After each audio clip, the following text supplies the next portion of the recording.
Welcome to BS Tamil Academy YouTube channel. நம்ம சேனலில் இப்போ தான் ஃபஸ்ட் டைம் பார்க்குறீங்க அப்படின்னா சப்ஸ்கிரைப் பண்ணி வச்சுக்கோங்க. டிஆர்பிக்கே படிக்கக்கூடியவங்களுக்கு பயனுள்ள வகையில் இந்த சேனலில் வீடியோக்கள் இருக்குது. இப்போ ப்ளேலிஸ்ட் போய் பார்த்தீங்க அப்படின்னா யூனிட் 9, 10, 7 இதுக்கு தகுந்த மாதிரியும், புலமை, இலக்கணம், யாப்பருங்கலம், செம்மொழிகள் இதுக்கு தகுந்த மாதிரி நியூ டாபிக் உண்டான கருத்துக்கள் எல்லாமே இந்த சேனலில் போட்டிருக்கோம். நம்மளோட இன்னொரு சேனலான தமிழ் குரு அகாடமி யூடியூப் சேனல்லையும் புது டாப்பிக்களுக்கு உண்டான வீடியோக்கள் போட்டுட்ருக்கோம். ஒரு சப்ஸ்கிரைபர் உளவியல் அணுகுமுறை சார்ந்த கருத்துக்கள் கொண்ட வீடியோக்கள் போடணும் அப்படின்னு சொல்லி கேட்டிருந்தாங்க. ஸோ அதற்கு தகுந்த மாதிரி இப்போ வீடியோக்கள் போட்டிருக்கு. ஒரு 4 புக்கு அதை கலந்து அதில் முக்கியமான பாயிண்ட்ஸ் மட்டும் எடுத்து மனசில் பதியக்கூடிய வகையில் இந்த வீடியோக்கள் கொடுத்துருக்கு. உங்களுக்கு இதை பார்த்தீங்கன்னாவே கண்டிப்பாக இந்த பகுதியிலிருந்து ஒரு கேள்விகள் வந்துடும். உங்களுக்கு ஒரு மதிப்பெண் உறுதியாக கிடைச்சிருங்கிற ஒரு நம்பிக்கை இருக்குது. உங்களுக்கு இனி வேறு எந்த மாதிரியான டாப்பிக்கில் வீடியோக்கள் வேணும் என்பதை கமெண்ட்ஸில் சொல்லுங்கள். அதுக்கு தகுந்த மாதிரி வீடியோக்களும் போடலாம். வாங்க இன்ற வீடியோக்குள்ளே போகலாம். உளவியல் திறனாய்வு அணுகுமுறை. திறனாய்வு அணுகுமுறையில் பல அணுகுமுறையில் உளவியல் திறனாய்வு அணுகுமுறை முக்கிய பங்கு இருக்குது. எப்படின்னு பார்க்குற பொழுது ஒரு படைப்பாளன் தன்னுடைய படைப்பை கொடுக்குற பொழுது அதில் ஏதாவது ஒரு கதாபாத்திரத்தில் தன்னுடைய உணர்வுகளையோ தன்னுடைய வாழ்க்கை நிகழ்வுகளையோ ஏதாவது ஒரு இடத்துல கொடுத்துருவார் அப்படின்னு சொல்லுவாங்க. அதன் அடிப்படையில் அந்த படைப்புகளை திறனாய்வு செய்வாங்க. அப்படி பார்க்குற பொழுது உளவியல் அப்படிங்கிறது அறிவியல் துறையோடு சார்ந்த ஒரு உள்ளத்தினுடைய இயல்புகளை அவற்றினுடைய செயல்பாடுகளை பிரித்து பகுத்து விளக்கிறது தான் இந்த உளவியல் அணுகுமுறை. இலக்கியம் அப்படிங்கிறது தன்னுடைய மன உணர்வுகளை தன்னுடைய கற்பனை திறனோடு தன்னுடைய உணர்வுகளையும் கொடுக்கறது தான் அந்த இலக்கியம். அந்த இலக்கியத்தினுடைய திறனாய்வு அப்படின்னு சொல்லி பார்க்குற பொழுது அந்த படைப்பும் இலக்கியமும் திறனாய்வும் கலந்தது. இலக்கியத்தினுடைய அடுத்த நிலை தான் திறனாய்வு அப்படின்னு சொல்லி கொண்டு போவாங்க. இந்த உளவியல் திறனாய்வு அணுகுமுறைன்னு பார்க்குற பொழுது 3 பேர் இருப்பாங்க. அவங்கள உளவியல் அணுகுமுறையினுடைய மும்மூர்த்திகள் அப்படின்னு சொல்லுவாங்க. யாருன்னா சிக்மண்ட் ஃப்ராய்டு, யூங்கு, அட்லர். இந்த 3 பேர்த்தையுமே மும்மூர்த்திகள்னு சொல்லுவாங்க. சிக்மண்ட் ஃப்ராய்டு அப்படிங்கிற பொழுது ஞாபகத்துக்கு வரக்கூடியது இட்டு, ஈகோ, சூப்பர் ஈகோ, ஒடிப்ஸு, எலக்ட்ரா, கனவு. கனவுகளின் விளக்கம் அப்படின்னு அவருடைய படைப்பில் கனவுகளுக்கு உண்டான விளக்கங்கள் நிறைய கொடுத்துருப்பாரு. ஒடிப்ஸ், எலக்ட்ரா அப்படின்னு சொல்லி பார்க்குற பொழுது ஒடிப்ஸ் அப்படிங்கிறது ஒரு தாய்க்கும் மகனுக்கும் இருக்கக்கூடிய பாலுணர்வு, அன்பு அப்படின்னு சொல்லுவார். எலக்ட்ரா அப்படிங்கிற பொழுது மகளுக்கும் தந்தைக்கும் இருக்கக்கூடிய பாலுணர்வு, அன்புன்னு சொல்லுவார். இப்போது அந்த ஒடிப்ஸ் அப்படின்னு பார்த்துக்கிட்டோம்னா அது ஒரு படைப்போடு கொடுத்துருப்பாங்க. என்ன அப்படின்னா இந்த ஹாம்லெட் அப்படிங்கிற ஒரு கதையில் சொல்லுவாங்க. அந்த ஹாம்லெட் கதையில் ஹாம்லெட் அவர் வெளியில் போயிருப்பார். ஷேக்ஸ்பியரினுடைய நாடகத்தில் உண்டான அந்த ஹாம்லெட்டில் அவன் வெளியூர் போயிருப்பான். வரும்பொழுது தன்னுடைய தந்தை இறந்திருப்பார். அதற்கு காரணம் தன்னுடைய சித்தப்பாவாக இருப்பாங்க. எதுக்காக அப்படின்னா அம்மாவை, அதாவது அண்ணி, இவனுடைய அம்மாவை அடையிறதுக்காக அந்த சித்தப்பா கொலை பண்ணியிருப்பாங்க. தன்னுடைய அப்பாவை கொலை பண்ணிட்டாங்களே அப்படின்னு ஒரு வருத்தத்தோடு இருக்கிற பொழுது அந்த தந்தையான ஆவியே பேசுகிற மாதிரி சொல்லுவாங்க. என்னை கொலை செஞ்சது சித்தப்பா தான், நீ அவனை கொலை செய்யணும் அப்படின்னு சொல்லுவாங்க. அப்படி சொல்கிற பொழுது அவன் அந்த கொலையை செய்யறதுக்கு பல விதமான காரணங்கள் யோசிப்பான். அதுக்கு பல காரணங்கள் சொல்லுவாங்க. அந்த படைப்பை திறனாய்வு செய்கிற பொழுது பல காரணங்கள் சொல்லுவாங்க. அப்படி முதலாவது காரணமாக என்ன சொல்லுவாங்க அப்படின்னா, இப்படி சொல்லக்கூடியது உண்மையான ஆவியா, தன்னுடைய தந்தையா, இது அடுத்தது கிறிஸ்துவ முறைக்கு இது சரியா, கொலை செய்யலாமா, இது நல்லதா, ஒரு குற்ற உணர்வாக இருக்குமே அப்படிங்கிற மாதிரி பல காரணங்கள் கொண்டு போவாங்க. ஆனால் ஜோன்ஸ் அப்படிங்கிறவர் எப்படி ஒரு கதை எப்படி திறனாய்வு செய்வார் அப்படின்னா, சின்ன வயசுலிருந்தே அந்த ஹாம்லெட்டுக்கு தன்னுடைய அன்னையின் மீது ஒரு பற்று இருக்குது, தன்னுடைய அன்னையை அடையணும்னு நினச்சிருக்கான். ஒரு சில காலகட்டத்தில் தன்னுடைய தந்தையே கொலை செய்யணும்னு அவன் நினச்சான். ஸோ தன்னுடைய சித்தப்பா கொலை செஞ்சுட்டாங்க அப்படிங்கிற ஒரு எண்ணத்தில் அவன் ஒரு மகிழ்ச்சியில் தான் இருப்பான் அப்படிங்கிற மாதிரி அந்த இடத்துல கொண்டு போவாங்க. ஆனால் அப்படி செய்யக்கூடிய திறனாய்வு தவறு அப்படின்னும் அந்த இடத்துல கொண்டு போவாங்க. இதில் ஏன் அப்படின்னு சொல்கிறோம்னா இந்த ஒடிப்ஸை பற்றின கருத்துக்காக சொல்கிறாங்க. அதே மாதிரி எலக்ட்ரா அப்படிங்கிற பல படைப்புகளுமே இருக்குது. அப்புறம் தன்னைத்தானே விரும்புதல் அப்படிங்கிற ஒரு படைப்புகளுமே திறனாய்வில் கொண்டு போவாங்க. இப்போ இந்த எலக்ட்ரா அப்படின்னு சொல்லி பார்க்குற பொழுது ஒரு அப்பா மாதிரி மகள், அப்பா மீது அன்பு கொண்ட மகள் அப்படின்னு சொல்லுவாங்க. ஒடிப்ஸ் அப்படின்னு பார்க்குற பொழுது விநாயகர் கூட சொல்லுவார், எனக்கு ஒரு மனைவி வேணும் அப்படின்னா எங்கள் அம்மா மாதிரி எனக்கு மனைவி வேணும் அப்படின்னு சொல்லுவாங்க. ஒரு ஜென்ரலாக ஒருத்தர்கிட்ட கேட்குற பொழுது உங்களுக்கு எப்படிப்பட்ட மாதிரி மனைவி வேணும் அப்படின்னா எங்கள் அம்மா எப்படி பார்த்துக்கிறாங்களோ அதே மாதிரி பார்த்துக்கக்கூடிய ஒரு மனைவி வேணும் அப்படின்னு சொல்லுவாங்க. இது ஏன் அப்படின்னா ஒவ்வொரு மனிதனுக்கும் உள்ளே இருக்கக்கூடிய ஒரு உணர்வு, ஒரு பற்றுதல் இருக்குது, அது எல்லாத்துக்குமே இருக்கக்கூடியதா அப்படின்னு சொல்லுவாங்க. இதே கருத்து தான் லக்கானும் அந்த இடத்துல ஒரு கருத்தில் சொல்கிற பொழுது ஒவ்வொருத்தருக்குமே இருக்கக்கூடிய உணர்வு அப்படின்னு சொல்லி வருவார். அடுத்தது கனவு அப்படின்னு சொல்லி பார்க்குற பொழுது கனவை எப்படி சொல்லுவார் அப்படின்னா ஒரு மனிதனுக்குள் இருக்கக்கூடிய அடக்கப்பட்ட உணர்வுகள் தான் கற்பனையாக, அதாவது கனவாக வெளிவரும் அப்படின்னு சொல்லுவார்.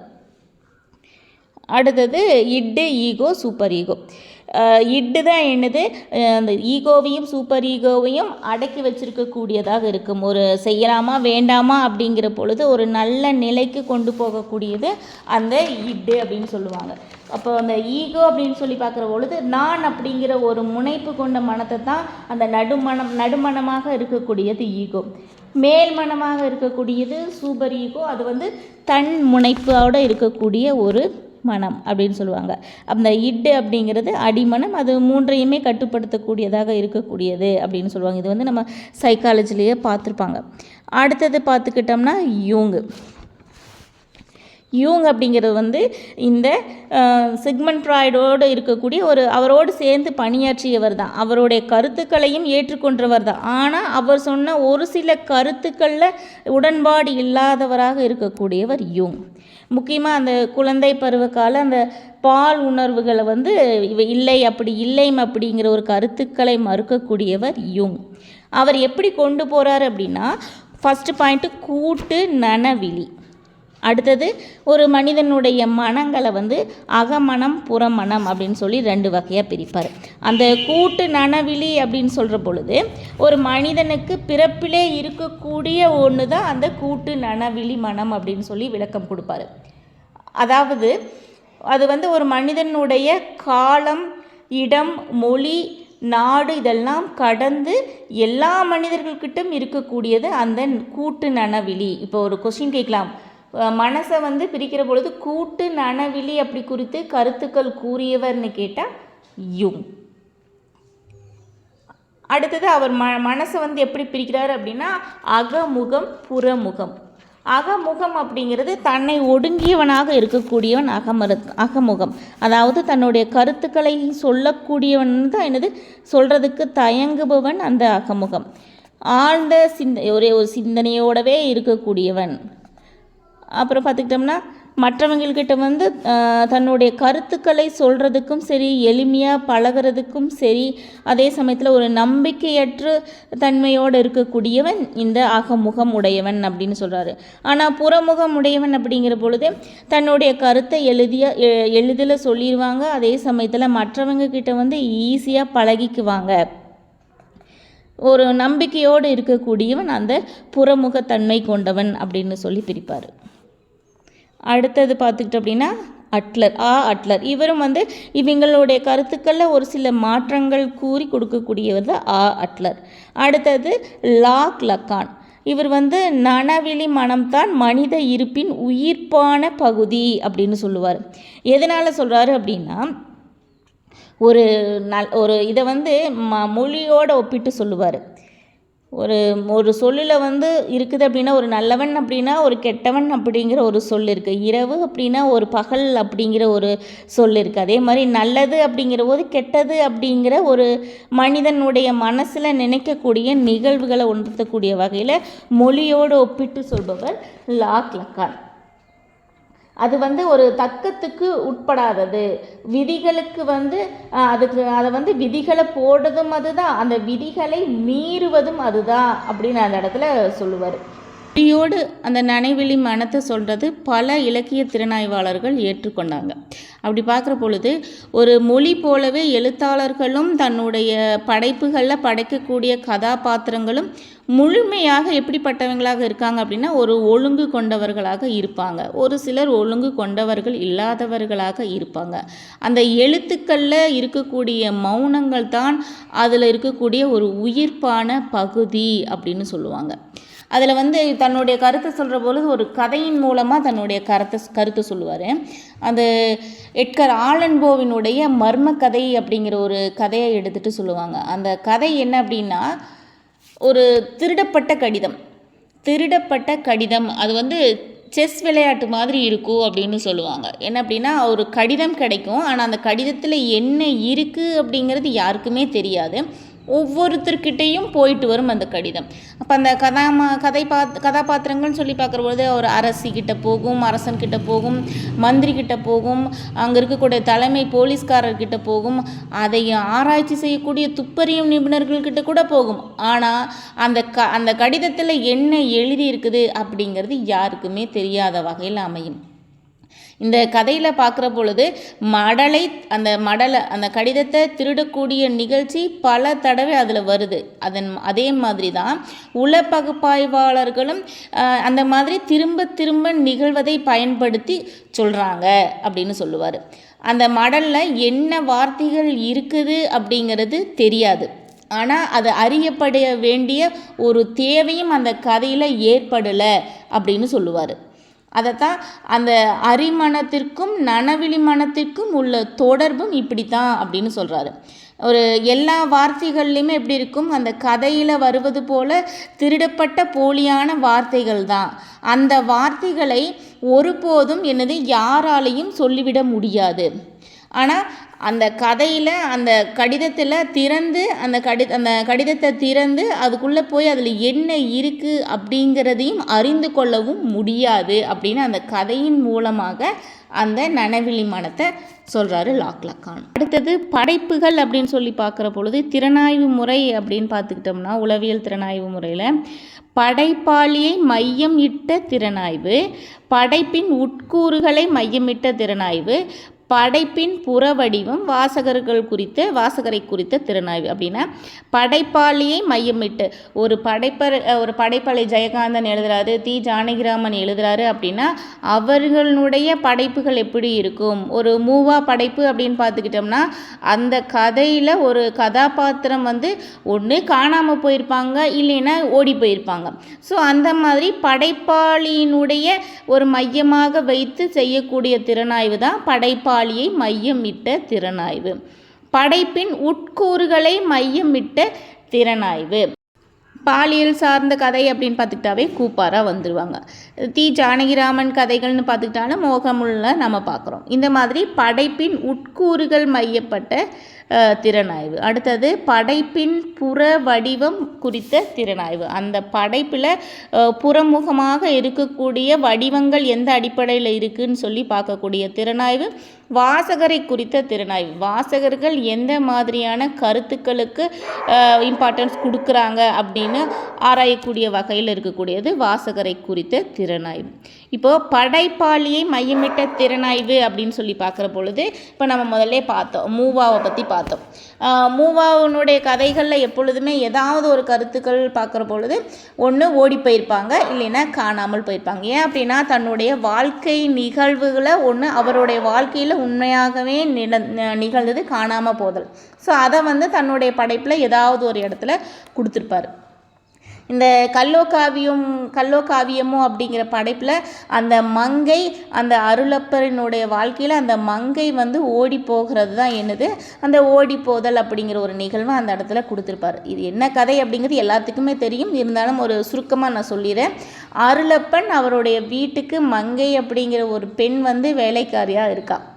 அந்த வேலைக்காரி அந்த பெண்ணினுடைய மனநிலை, பரிதாப நிலையை பார்த்து அருளப்பர் விரும்பி அந்த பெண்ணை என்ன பண்ணுறாரு, திருமணம் செய்து கொள்கிறார்.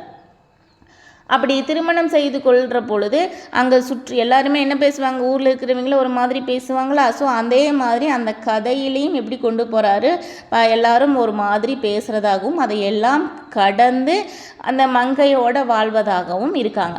ஆனால் ஒரு சில நேரங்களில் அந்த அருளப்பன் சொல்லக்கூடிய கருத்துக்கள், பேசக்கூடிய விதங்கள் மங்கைக்கு எப்படி தோணுது அப்படின்னா, எப்படியா இருந்தாலும் நீ வேலைக்காரி தானே அப்படிங்கிற ஒரு எண்ணம். முக்கியமாக இந்த இடத்துல அந்த தாழ்வு மனப்பான்மை, சிக்மண்ட் ஃப்ராய்டுனுடைய கருத்தை உள்ளே கொண்டு வராங்க. அந்த தாழ்வு மனப்பான்மை அந்த மங்கை அப்படிங்கிற பெண்ணுக்கு இருக்குது. அடிக்கடி அவர் நல்ல விதமாக சொன்னாலும் இந்த பெண்ணுக்கு எப்படி இருக்குது, தான் வேலைக்காரி தானே, இவங்க திருமணம் பண்ணிட்டாங்க, இவங்க இதனால் இப்படி தான் சொல்கிறாங்க அப்படிங்கிற ஒரு எண்ணத்தின் காரணமாகவே அந்த கதையில் அவள் ஓடி போகிறத சொல்லுவாங்க அந்த கல்லோ காவியத்தில். இதில் சொல்லக்கூடியது அந்த தாழ்வு மனப்பான்மை. அடுத்தது பெற்ற மனம் அப்படின்னு சொல்லி பார்க்குற பொழுது அந்த இவருடைய படைப்புகள்லேயே நிறைய பார்க்கலாம்.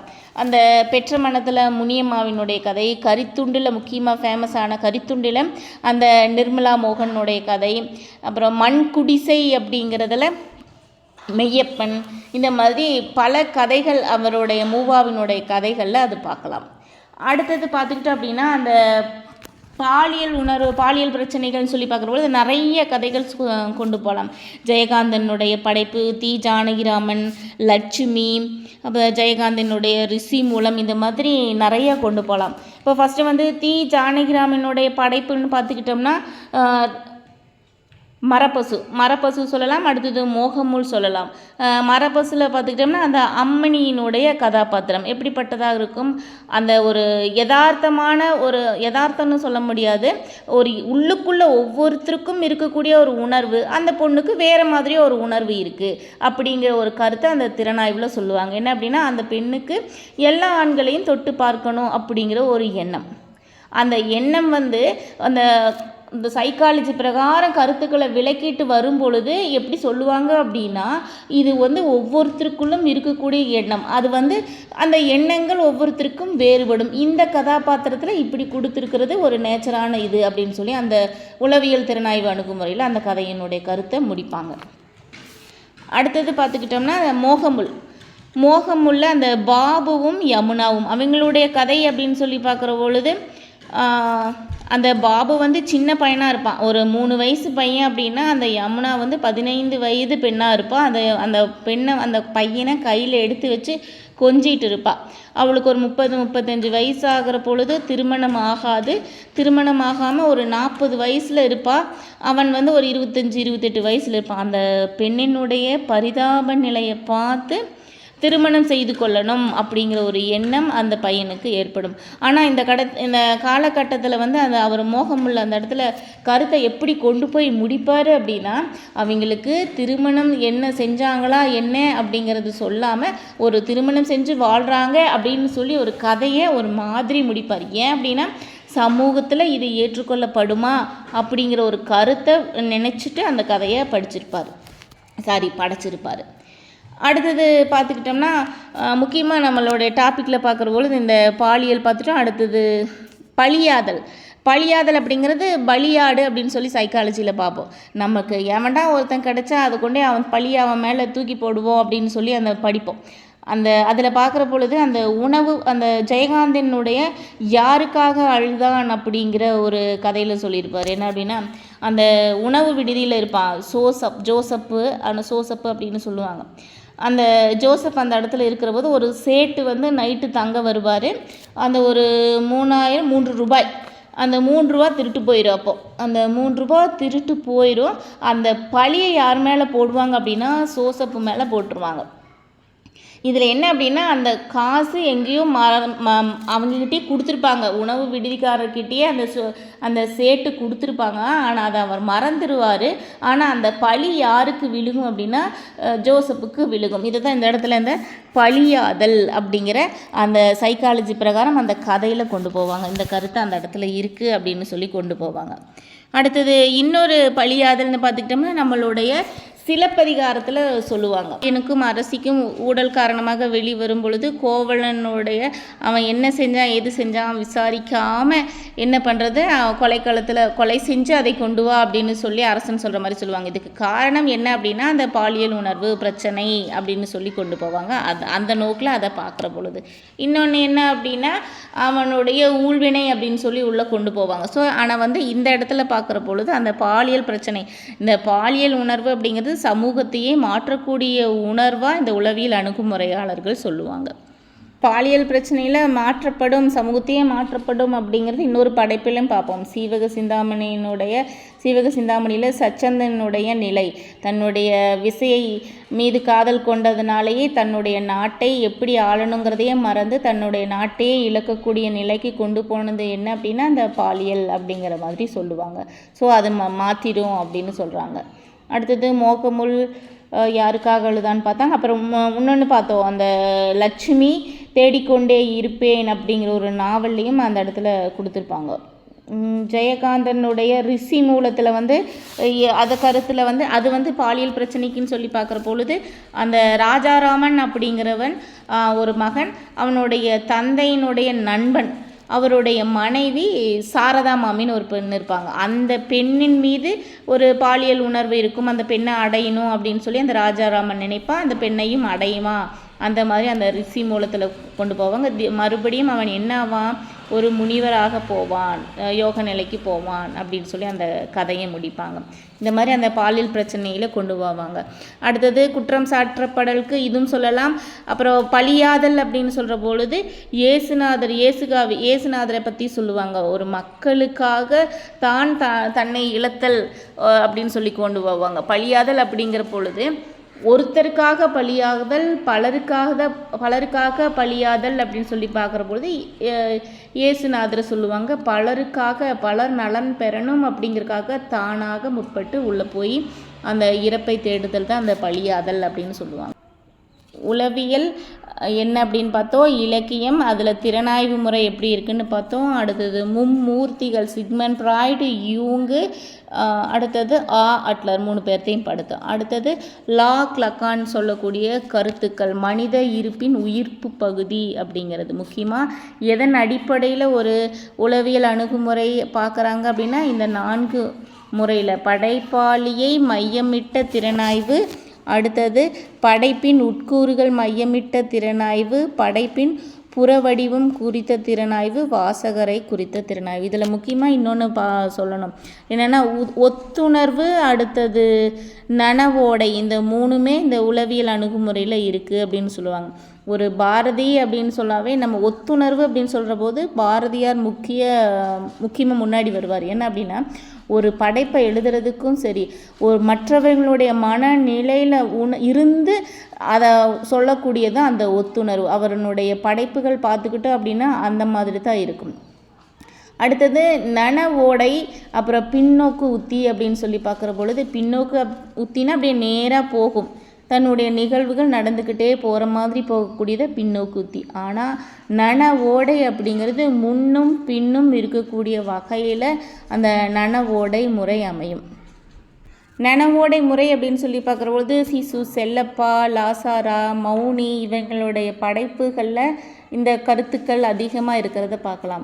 இப்போ எக்ஸாம்பிளுக்கு செல்லப்பாவுடைய ஜீவனாம்சம் அப்படிங்கிற ஒரு நாவலில் பார்க்குற பொழுது அந்த தலைவி, அந்த கதாபாத்திரத்தில் இருக்கக்கூடிய அந்த கதை தலைவி தன்னுடைய கருத்துக்கள், தன்னுடைய எண்ணங்கள் எப்படி போகுது அப்படின்னா ஒரு ஆட்டு உரலில் மாவு அரைக்கிற பொழுது எப்படி சுற்றி வருதோ அதே மாதிரி அவளுடைய மனம் முன்னும் பின்னுமாக சுழண்டு வருவதாக அந்த இடத்துல சொல்லியிருப்பார். அதுதான் அந்த நனவோடை உத்திமுறை அந்த படைப்புகளில் கொடுத்துருப்பாங்க.